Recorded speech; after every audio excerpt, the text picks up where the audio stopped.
एक और प्रदेश की सरकार सूबे के अधिकारियों को जनता के कार्यों को तेजी से करने की हिदायत प्रतिदिन दे रहे हैं, वहीं दूसरी ओर इसकी जमीनी हकीकत कुछ और ही है।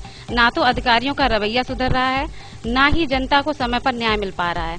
इसका जीता जागता उदाहरण सूबे के जनपद कानपुर देहात में देखने को मिला, जहाँ एक मासूम न्याय के लिए से अधिकारियों के दर के चक्कर काट रही है, लेकिन उसको न्याय मिलना तो दूर, फरियाद तक नहीं सुनी जा रही है। इसका खुलासा आज ग्राम सचिव के निरीक्षण के दौरान दरअसल प्रदेश के ग्राम विकास विभाग के सचिव राम बहादुर सिंह कानपुर देहात में विकास कार्यों की जमीनी हकीकत परखने आए थे।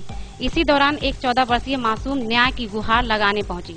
पीड़िता की माने तो उसके माता पिता की मौत के बाद उसकी जमीन पर कुछ दबंगों ने कब्जा कर लिया, जिसकी फरियाद जिले के जिलाधिकारियों से करने के बाद भी आज तक उसकी जमीन उसे नहीं मिल पा सकी है।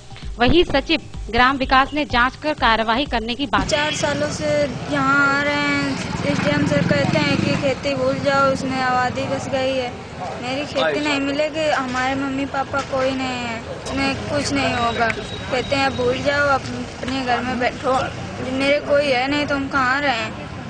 भैया ये लड़की प्राथमिक विद्यालय चंदनपुर में पढ़ती है, कक्षा 8 में। हमारे यहाँ प्राइमरी और जूनियर एक ही कंपाउंड में, जूनियर में ये उनकी मौसी रसोइयाँ खाना बनाती हैं वहाँ पर। तो मुझे पता चला 4 साल पहले कि ये इस लड़की की खेती उमरन में है। तो मैंने यहाँ पता किया तो खसरा निकला उसका। खसरा निकलने के बाद फिर मैं यहाँ तहसीलदार से मिली। पहले तो मैं नीता पांडे से घर पे मिली, तो नीता पांडे बोली मैडम ऐसा करो, इस लड़की को एक किनारे कर दो, 4 बीघे का मामला है, 2 तुम ले लो, 2 हम ले लें, इसको अलग कर दो। नीता पांडे कौन? नीता पांडे चकबंदी अधिकारी। तो मैंने भैया सोचा, मैंने कहा एक तो भगवान ने थोड़ी बहुत बुद्धि दी है, उसको मैं इसमें लगाऊंगी तो वो भी चली जाएगी। ये सोच के मैंने फिर उनसे बात नहीं की। इसके बाद चकबंदी अधिकारी यहाँ तहसीलदार के पास आई, तो तहसीलदार ने अपने केबिन में बैठाला, बोले बेटा चकबंदी हो रही, चकबंदी का मतलब जानती हो? तो मैंने क्या सर, नहीं सर। तो बोले चकबंदी का मतलब होता है डकैती पड़ जाना, तुम्हारी खेती में डकैती पड़ चुकी हो, डकैती पड़ा हुआ माल कभी वापस नहीं आता। तो फिर मैं चली गई। मैं लगातार वहाँ से प्रार्थना पत्र देती रही रजिस्टर्ड डाक द्वारा, आरटीआई के तहत भी मांगा इन लोगों से जवाब में, लेकिन कोई जवाब नहीं मिला। इसके बाद मैंने मुख्यमंत्री जी को दिया, वहाँ से भी कोई रिस्पांस नहीं मिला। फिर आयुक्त को लिखा, वहाँ से भी कोई रिस्पांस नहीं मिला। फिर सर मैं यहाँ श्रम मंत्री जी से मिली। इसके बाद आज पता चला कि ये सचिव जी आ रहे थे, सचिव जी को दिया है। अब देखिए इसमें कुछ देखा मैंने, काफी पुराना मामला है, मैं तुरंत उस पर रिएक्ट नहीं कर सकता हूँ।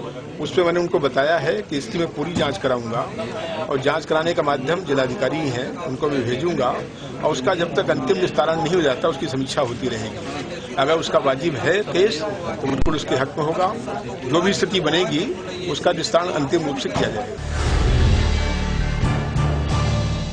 चोरी की इस बड़ी वारदात ने पुलिस की नींद उड़ा दी है। देखना ये होगा कि पुलिस कब तक इस मामले को सुलझा पाने में कामयाब हो पाती है। हम लोग 27 तारीख को कसौरी में थे, यहाँ पर कोई नहीं था। लोकल में सिस्टर लोग सब आ गए थे कसौरी, मैं पहले से वहाँ था। ये डॉक्टर विनय सिंह है, मनेंद्रगढ़ के रहने वाले। उनके यहाँ उनके एब्सेंस में उनके घर के लोग भी नहीं थे, सब बाहर गए हुए थे। उनके एब्सेंस में कुछ अज्ञात चोर घर का ताला और लाकर वगैरह तोड़कर लगभग 6-7 लाख के जेवर और नकदी रकम चोरी करके ले गए हैं। टूटे हुए हैं। स्पेशल टीम भी बनी है और भी प्रयास हम लोग अपनी तरफ से करेंगे। हाँ, जो अच्छे इन्वेस्टिगेटर हैं उनको बुलवाया गया है।